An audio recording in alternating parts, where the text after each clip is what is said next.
My talk today is called Embracing Ambivalence, or How I Learned to Stop Worrying and Love Contradictions. I'm going to start with a video. Let me give you a little setup for the video. This is a presidential campaign ad. It's from 2004. George W. Bush running for his second term, and he's running against John Kerry. John Kerry is our current Secretary of State. I'm sure many of you know, but at the time he was a Democratic candidate for president, and this was a really devastatingly effective attack ad. I'm George W. Bush, and I approve this message. In which direction would John Kerry lead? Kerry voted for the Iraq War, opposed it, supported it, and now opposes it again. He bragged about voting for the $87 billion to support our troops before he voted against it. He voted for education reform and now opposes it. He claims he's against increasing Medicare premiums, but voted 5 times to do so. John Kerry, whichever way the wind blows. Okay. It turns out not really true. There are independent fact-checking organizations that said that the ad is largely untrue. But for my purposes, what I'm interested in is the fact that I was going to say it implies, but it actually says straight out that there is no crime more heinous than changing your mind. The idea that policy problems are enormously complex, that solutions always bring both costs and benefits. The possibility that, God forbid, you might learn something new and actually with deeper understanding come to a new position, all of this is seen as equivocating and vacillating and weak. But I'm going to make the case to you today for equivocation and vacillation and ambivalence. And I'm going to do that because I think they can be very generative, very productive. You learn a lot more if you hold two things that might seem contradictory at the same time. And I'm going to talk about this with you in the context of looking at sense-making about race and gender, an area I'm very interested in. This all started for me early in my doctoral work. I was doing a study of organization development consultants, and I was curious about their own gender stereotypes and how they thought about gender roles. So one stereotype that's out there is that women tend to focus more on process and men tend to focus more on task. And that's part of the whole men are from Mars, women are from Venus kind of thinking. And it turned out that most of the people in the study did think in terms of those traditional stereotypes. But what was more interesting to me, what really piqued my interest, was that they were extremely contradictory in how they talked about it. So here's one gentleman who starts out, names the stereotype. I think in a group of all women, I'd perceive a higher tolerance to talk about process issues. Men see moving off task as a waste of time. And then suddenly, he blurted out to me, I don't know if any of this is true, to be honest with you. It's not like I see glaring differences.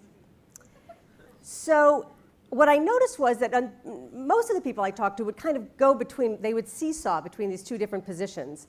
But there were a few people who seemed to hold both and use that to push through to a deeper, more interesting, more nuanced understanding.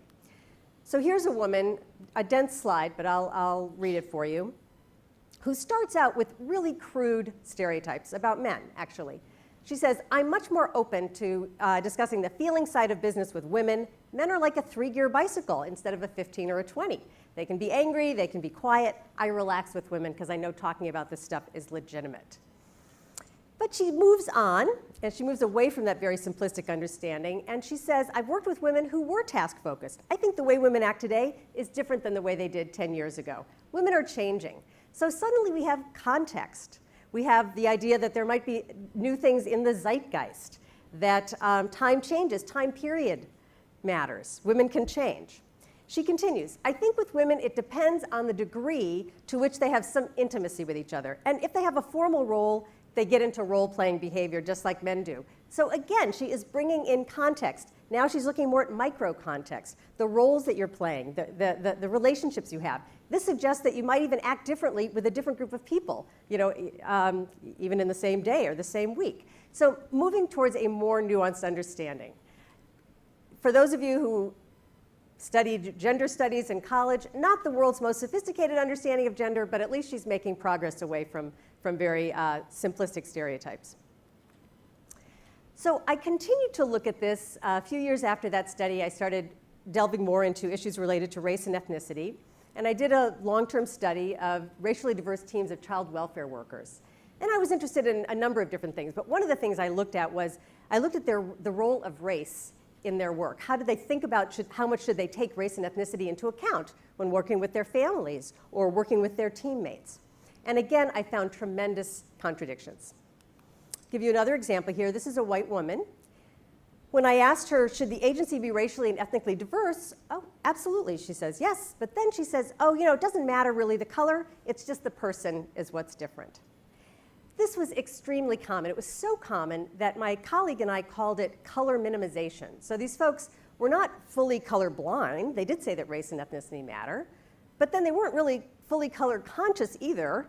So, but what they would do is kind of wipe it away. So we called them color minimized. You say that race and ethnicity matter, and then you say they don't.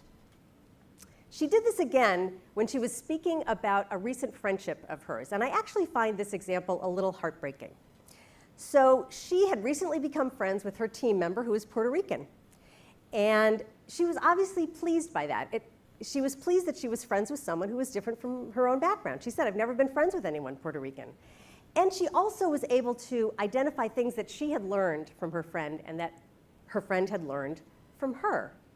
And then she suddenly says, to me, cultural background doesn't matter, and I don't think it matters to her.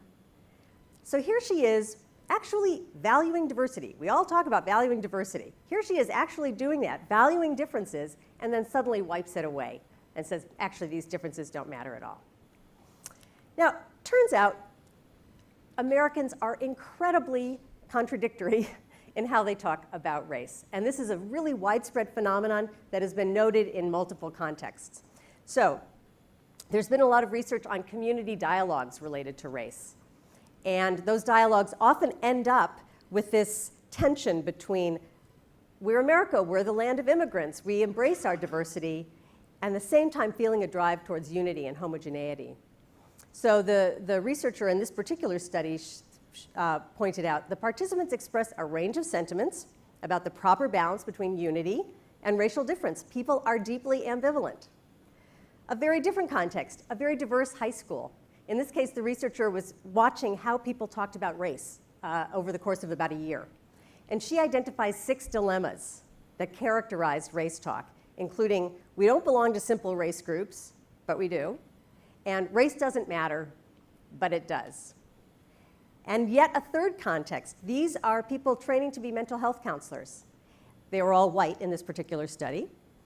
And the researchers identified 6 tensions that came out in the way these white trainees spoke. In one case, feeling the pull between I am advantaged and I am not advantaged, and I see myself as white and I do not see myself as white. Okay, so really widespread phenomenon. Why should we care? Because contradictions, ambivalence, equivocation, and vacillation can be very generative. They drive new insight and new learning if you are able to hold both. So we know that from the study of the white counseling students, that they learned much more about their own racial background and how they interacted with others when they surfaced the tensions they were feeling and dug into them. We also have some nice evidence from studies of individual and organizational change. I've got a couple of different quotes here for you. In one study, the author wrote, vibrant organizations, groups, and individuals change by simultaneously holding 2 inconsistent states. You have to explore the tension in a creative way. Another scholar wrote, honest expression of ambivalence is actually more likely to generate dialogue than the expression of either determined opposition or firm support. So what's the moral of the story? In the fall, you'll enter a graduate program. We hope so much that you will come and join us.